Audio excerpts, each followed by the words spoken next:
اعوذ باللہ من الشیطان الرجیم بسم اللہ الرحمن الرحیم۔ پیارے دوستو، آج کی اس ویڈیو میں ہم آپ کو 9 ایسی باتوں کے بارے میں بتائیں گے جن سے اللہ پاک سخت ناراض ہوتے ہیں۔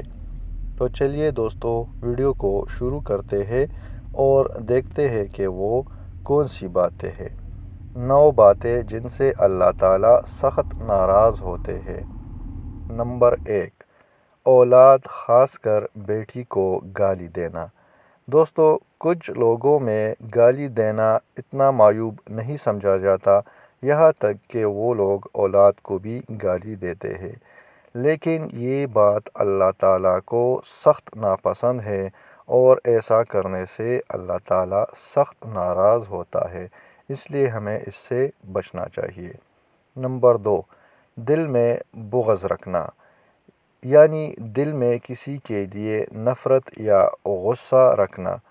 نمبر 3، مہمان کو دیکھ کر منہ بنانا، یعنی مہمان کو دیکھ کر اس کے سامنے اپنے ناپسندیدگی یا پریشانی کا اظہار کرنا۔ نمبر 4، اذان کے وقت مصروف رہنا۔ دوستو، جب اذان ہو رہی ہو تو اس وقت ہمیں اپنی مصروفیات کو چھوڑ کر خاموشی کے ساتھ اذان سننا چاہیے۔ نمبر 5، ماں باپ کے عقل کو کوسنا، یعنی ماں باپ کو خود سے کم عقل سمجھنا یا ان کے سامنے یہ کہنا کہ آپ فلاں بات کو نہیں سمجھتے۔ نمبر 6، نماز کے بعد دعا نہ مانگنا۔ دوستو، کچھ لوگ ہوتے ہیں جو خوب اچھی طرح وضو کر کے اور خشوع و وضو کے ساتھ نماز پڑھنے کے بعد دعا نہیں مانگتے۔ دوستو، ایسے کرنے سے اللہ تعالیٰ سخت ناراض ہوتے ہیں۔ نمبر 7، دسترخوان پر باتیں کرنا۔ دوستو، جب کھانا لگ جائے تو بسم اللہ پڑھ کر کھانا شروع کر دینا چاہیے اور ادھر ادھر کی باتیں کرنے سے گریز کرنا چاہیے، کیونکہ اس سے اللہ تعالیٰ سخت ناراض ہوتے ہیں۔ نمبر 8، کھڑے ہو کر پانی پینا۔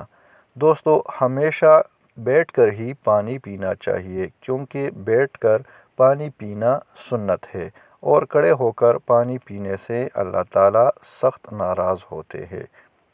نمبر 9، وضو کے حالت میں کفر کے الفاظ ادا کرنا۔ دوستو، ویسے تو کفر کے الفاظ کسی بھی حالت میں ادا نہیں کرنے چاہیے، لیکن خاص طور پر وضو کے حالت میں کفر کے الفاظ ادا کرنے سے گریز کرنا چاہیے۔